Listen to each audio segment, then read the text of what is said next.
I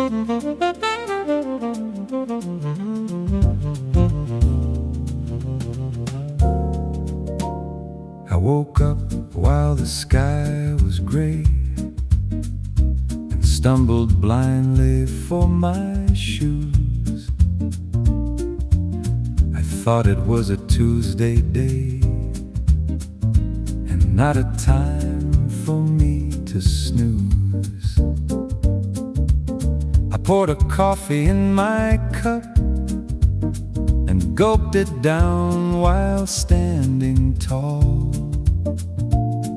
The sun was barely waking up as I went marching down the hall. I grabbed my keys and briefcase too and whistled as I hit the street. With so much work for me to do, I hurried on with heavy feet.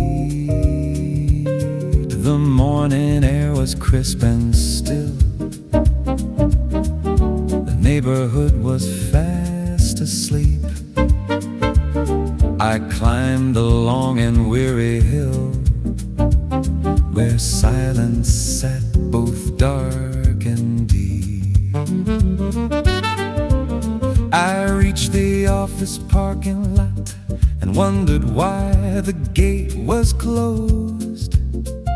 I thought the bosses sure forgot how much the staff is predisposed. I fumbled with my plastic badge and swiped it through the metal slit. I felt like some poor workhouse cat who couldn't make the pieces fit.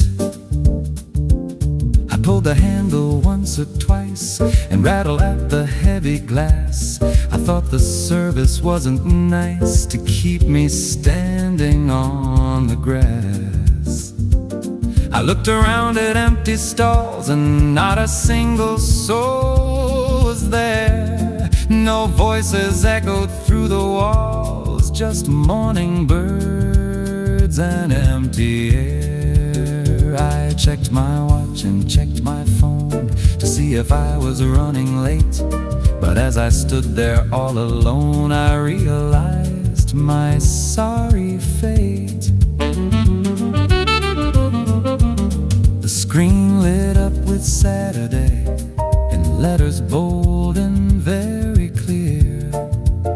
I'd thrown my morning all away on the wrongest day of all the year. A neighbor passed me with a grin while walking by in fuzzy pants. I felt the shame beneath my skin and did a little awkward dance. I trudged back home with sagging head and unlocked my own front door. I should have stayed within my bed and let my sleepy body snore. Old Tommy met me in the hall with whiskers twitching in surprise. He didn't have to speak at all. I saw the judgment in his eyes.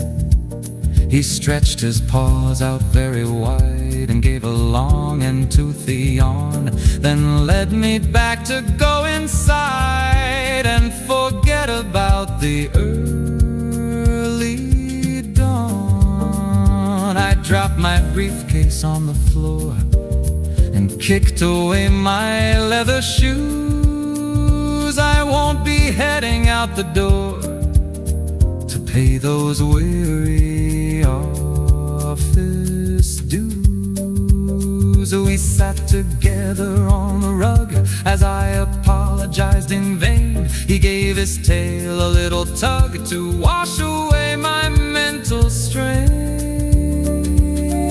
The coffee's gone, the sun is high, but I am back where I belong, beneath the lazy weekend sky, where nothing else can go quite wrong.